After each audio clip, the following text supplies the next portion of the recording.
CBI వలలో ముగ్గురు Shamshabad airport customs అధికారులు చిక్కారు. కస్టమ్స్ డ్యూటీ వేయకుండా అక్రమాలకు పాల్పడుతున్న అధికారులపై కేసులు నమోదు చేసింది సిబిఐ.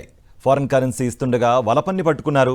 శ్రీనివాస్, పంకజ్ గౌతమ్, చక్రపాణిపై కేసు నమోదు చేసి దర్యాప్తు చేస్తున్నారు అధికారులు. సోదాల్లో విదేశీ కరెన్సీ, పలు డాక్యుమెంట్లు స్వాధీనం చేసుకున్నారు. ఈ అంశానికి సంబంధించి మరింత సమాచారం మా ఢిల్లీ ప్రతినిధి వెంకటేష్ అందిస్తారు. వెంకటేష్, శంషాబాద్ ఎయిర్పోర్ట్ లో పనిచేస్తున్న ముగ్గురు కస్టమ్స్ అధికారులు సిబిఐకి చిక్కారు.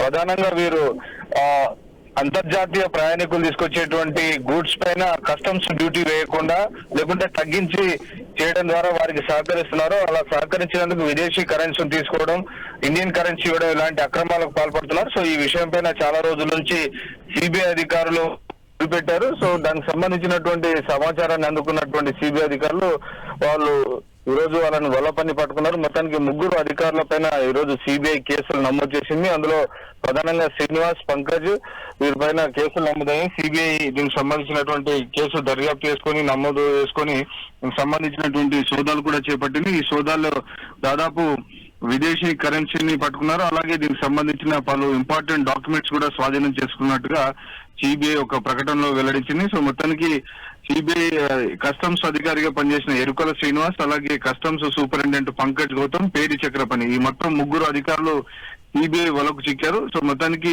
వీరు చేస్తున్నటువంటి అక్రమాలన్నింటిని కూడా సిబిఐ అధికారులు రెడ్ హ్యాండెడ్ గా పట్టుకోవడంతో వీరిపైన కేసులు నమోదై దర్యాప్తు కొనసాగుతున్నటువంటి పరిస్థితి. మొత్తానికి అంతర్జాతీయ ప్రయాణికుల ఇంటర్నేషనల్ ప్యాసింజర్స్ ఎవరైతే శంషాబాద్ ఎయిర్పోర్ట్ కి వస్తుంటారో సో వారికి ఈ కస్టమ్స్ ద్వారా వారు బయటికి రావాల్సి ఉంటుంది. సో విదేశాల్లో కొనుగోలు చేసినటువంటి వస్తువులు కానీ, ఖరీదైనటువంటి వాచ్లు కానీ వీటన్నిటిని తీసుకుని వచ్చేటువంటి సమయంలో కస్టమ్స్ డ్యూటీ వారిపైన వేయకుండా లేదంటే చాలా తక్కువ వేయడం ద్వారా వారికి ప్రయోజనం చేకూర్చి అందుకు ప్రతిఫలంగా వీరు కరెన్సీ పొందుతున్నటువంటి పసిగట్టిన తర్వాత వారిపైన కేసు నమోదు చేశారు.